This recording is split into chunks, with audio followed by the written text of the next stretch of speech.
Merong mga bulong-bulungan na baka itong si Jamie Malonzo ay mapunta dito sa Magnolia Chicken Templados. Ito ay mangyayari daw sa pamamagitan ng isang 3-team trade kung saan kabilang din itong Northport Batang Pier.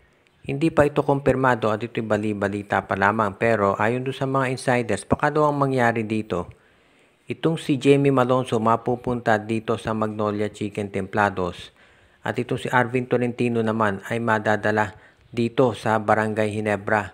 Samantala naman itong si Paul Lee ang dadalhin dito sa Northport Batang Pier.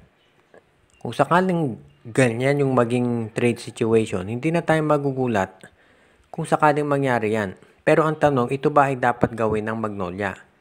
Unang-una, kahit merong mga fans na magsabi na hindi maganda nilaro ni Malonzo dito sa finals, walang duda na malaki makocontribute nito dito sa Magnolia.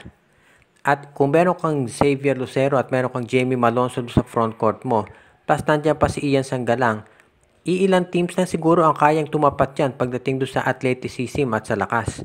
Kaya sa tingin ko baka ito i-consider na itong Magnolia Chicken Templados. Pero ang tanong dito, sapat ba na i-trade nila itong si Paul Lee na magiging kapalit? Ibig sabihin, kung si Paul Lee ang magiging kapalit nito sa bandang huli, yan ba ay dapat gawin ng Magnolia? Yan ay kinakailangan syempre nila na pag-isip. Medyo malaking bagay kung tatanggalin mo dyan si Paul Lee dahil alam natin malaking nakocontribute yan talaga dito sa Magnolia. Pero kung si Jamie Malonzo naman magiging kapalit, baka sulit na yan. Kaya kinakailangan itong pag-isipang mabuti talaga ng Magnolia. Pero if ever mangyari nga yan, pwede nating masabi na magiging malaking addition talaga itong si Jamie Malonzo dito sa lineup ng Magnolia Chicken Templados. Pero nasa management na yan kung magdedetermine na sila na talagang fit ba itong si Malonzo dito sa kanilang lineup at worth it ba yung ganyang klaseng trade. Ngayon naman, if ever magkaroon ng isa pang trade, malamang ang magiging involved pa dyan na itong San Miguel. Ayon dito sa mga lumalabas na reports ngayon, ito raw San Miguel Beer ay nagkukonsidera na gumawa ng isang trade para masiguro na magiging mas malakas yung kanilang roster ngayon.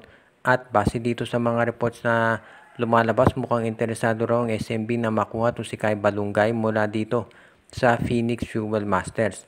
Dahil ito si Kai Balungay, ayon doon sa mga reports, ang iniisip daw ng SMB ngayon na magiging future na power forward nila o kaya center. Kaya magiging maganda raw resulta nito kung makukuha nila.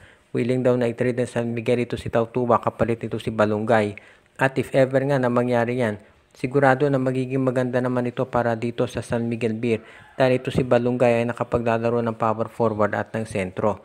So ibig niya sabihin maraming magiging options dito si Coach Leo Austria pagdating sa mga matchups at yan daw ang dahilan kung bakit siya ngayon ay nag-aaral ng mabuti kung talagang matutuloy nga ang ganitong klaseng trade. Dahil syempre medyo magiging mabigat din kung sakasakali napakawalan nila itong si Mowala Tautuba. Dahil yan talaga matagal-tagal na nila na naging center. So if ever gawin to na San Miguel Beer, kinakailangan natin pag-isipang mabuti yan. Dahil sa ngayon, itong SMB ayon doon sa mga reports ay ready na raw na magkaroon ng major movement sa kanilang lineup para masiguro na hindi sila mapag-iiwanan. At ngayon, yan daw talaga ang binabalak ng San Miguel at huwag na tayong magulat kung sakasakali na matuloy na ang nabanggit na trade.